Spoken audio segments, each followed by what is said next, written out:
This following video is classified PG.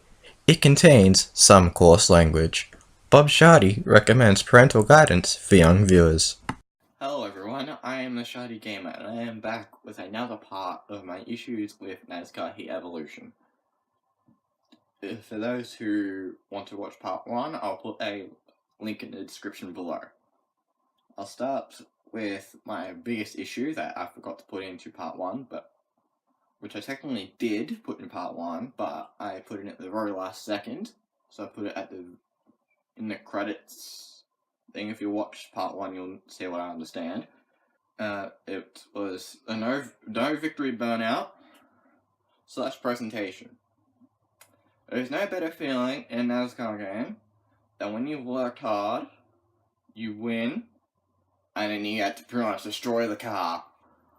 I have ruined rear tires in this game, and on one occasion I even blew up my engine.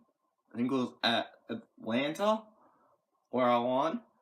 I already had a little bit of engine troubles beforehand, but when I did my presentation, burnout, I went absolutely crazy and destroyed the engine. I don't think the people would be happy with me afterwards. Good thing it's not real life. However, in NASCAR Heat Evolution, when I won at Sonoma after beating Logano, I was like, yes, another victory burnout in this game. Hopefully Darrell Waltrip does not annoy me again telling me this is my first win. I didn't even get him in this game. All you get is it tells you what money you get first, and either that or it's your trophy first, and then you get given your money. All it says is congratulations, you won, and your trophy. Why? Why? Bring back the fucking burnouts! In NASCAR 16, Heat Evolution, sorry, I was pretty excited when I found out that challenge mode would be brought back into this game. I was happy because I liked NASCAR 14's challenge mode, and yet NASCAR 15 they didn't have it. I was ticked off with that one a little bit. So I get the game. The first thing I go straight to is challenge mode to see the challenges. There are none there.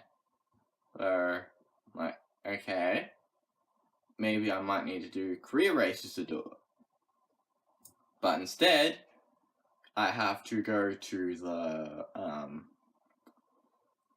exhibition mode, and that one is not very good either because you require speed points from career mode to unlock tracks for exhibition mode, and then you had to do races in exhibition mode to unlock the challenges for challenge mode.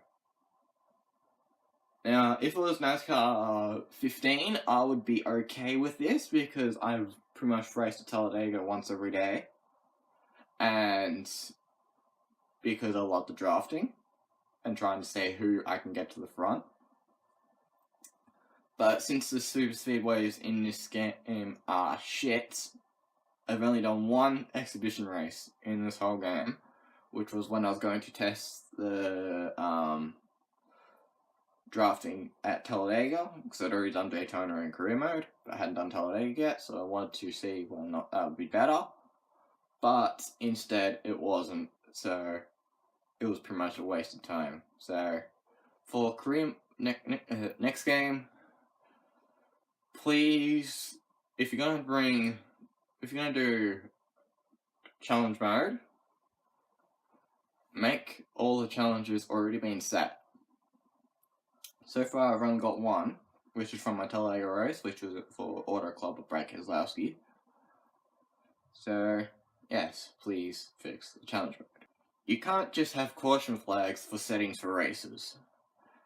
This was very annoying for me, personally, because I always just race with just caution flags. I've got to admit, I am a serial offender when it comes to speeding down pit lane. But normally I have reasons for that, because I normally have a bad car, I'm normally at the back for some reason, and then I pretty much speed through pit lane to try and get to the front. I far forward as I can, especially with Martinsville or Bristol and that. No, not Bristol. I was pretty good at Bristol. It's mainly just Martinsville. So yeah, I'd use that to my advantage and get back to the front. But in early game, it would have four settings for 09, 14, and 15. It's probably the same in 11, but I haven't played that. It was caution flags, black flags, all flags, or no flags. However, in this game, there are only 3 options. No flags, all flags, or the black flag. This is what I think of that.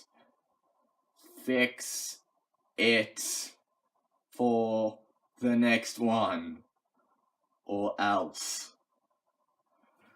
For qualifying and practices, they are very long, okay? And I'm not really a fan of racing around a track for 20 minutes for pretty much no reason whatsoever. So what I like doing in 15 and 14, I think it was in 14, I can't remember, it was in 15, I know, to, after a little bit, do a few laps, and go into pit lane, and then wait a few minutes for everyone else to do their flying laps, and see where I am. See whether or not I'm good enough, or I'm not. But in this game, you don't get that option. You just, you pretty much have to do your laps for 20 minutes, or go to pit lane to do pit stops. Who the fuck does pit stops during qualifying?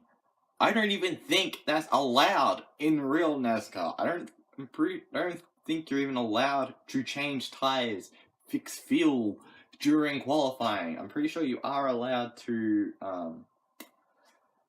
do wedge adjustments. I'm not sure about that one, but I'm pretty sure you are not allowed to put tires on during a qualifying session because it would give you an unfair advantage over your competition.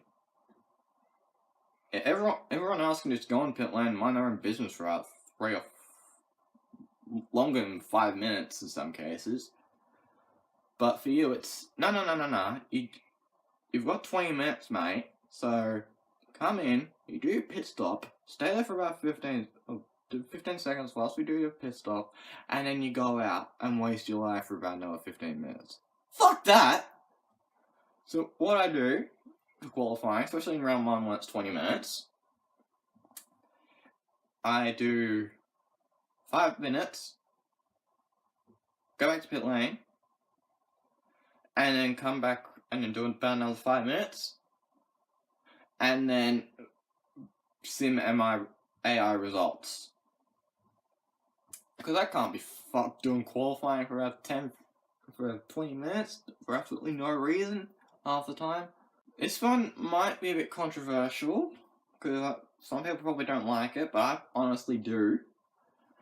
There's no quiz when waiting for the game to reload. I'm sure some people don't like it, but I honestly do because I learned a lot about the world of NASCAR. I do understand the questions are repetitive, and half the time the answers are completely obvious.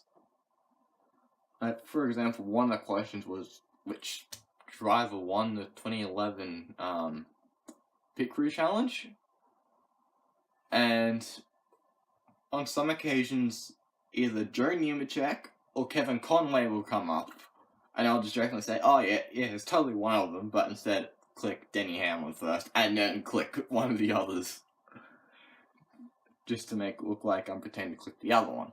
But I honestly liked it because, in year 6, I did a passion project on NASCAR, but what I did was only about that much compared to how much info was actually out there. I mainly just focused on the previous names, the deaths, points,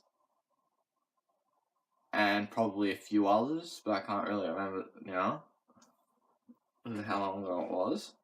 But quiz mode, I get to learn a lot more, like their first road course, the last dirt track they raced at, probably excluding Eldora. And so, yeah, I like the quiz. I know some people probably don't like it, they probably hate it, because it's the same question over and over again. But I like it, so I wouldn't mind it being brought back. One thing I'll add that I don't think's been used before, but I completely forgot about it for part 1 to the last second. So like with the no victory burnouts, I put that in there as well. It was rain. I know people probably wouldn't appreciate rain in a race, because it'd probably just ruin it.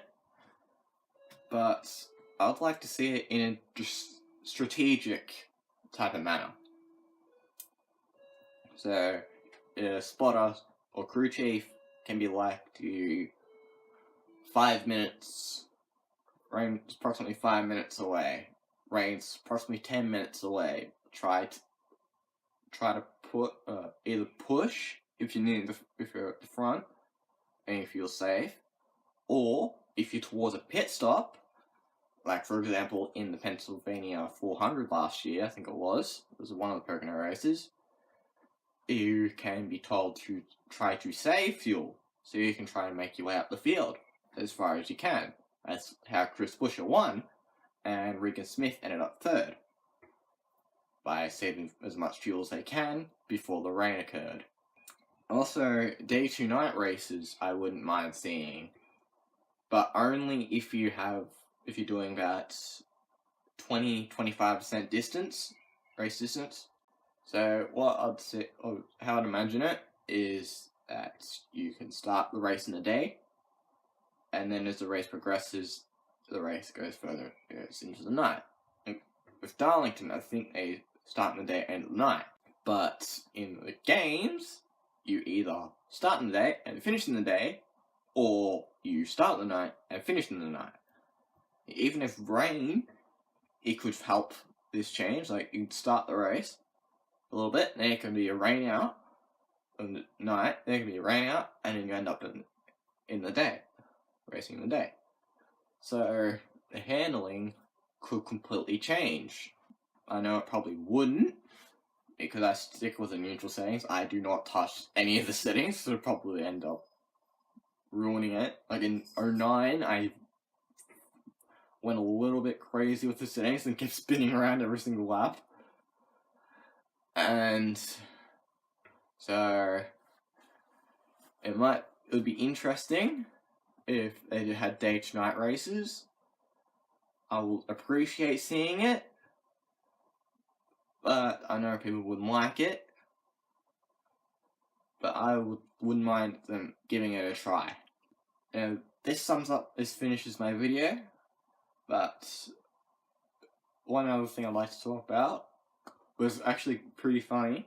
I was racing with Pocono yesterday in career mode, and a driver spun out. I might have done a little bit to help with that, and it was at turn 3. And the spotter or crew chief comes over the radio and says there's trouble in turn 4. Dude, we are at Pocono. There is no fucking turn 4, you fucking idiot. How did you get this fucking job? Get your fucking eyes tested. There are only 3 fucking corners at Pocono. See? It's like this. The only way you turn a 4th time is when I think you're going into pit lane. I think you classify that as a 4th turn. Or going into the garage. That's probably another turn. And in that case, then everywhere else is 6 corners, excluding the road courses. Pocono does not have a 4th corner. Get your fucking eyes tested. And I just thought, holy crew chiefs, where do they find them? So, like, share, and subscribe. If I get to 10 to 15 subscribers, I'll probably do a Q&A to so you guys can get to know me more, and I might get to know you guys a bit more. If I do it quickly, I will. But if I don't, school resumes 1st or 2nd of Feb in here in Australia. So if I don't get 10 to 15 subscribers by then, it will be a while before I post another video. I don't normally post videos whilst I'm in the school times. I normally just do them during school holidays, just something on the side to keep myself occupied. So if I do it quickly, I will do a Q&A. If I don't, then I probably won't post another video for a while. Comment if I missed anything. If I get a lot, I might do a part 3. So, thank you all for watching.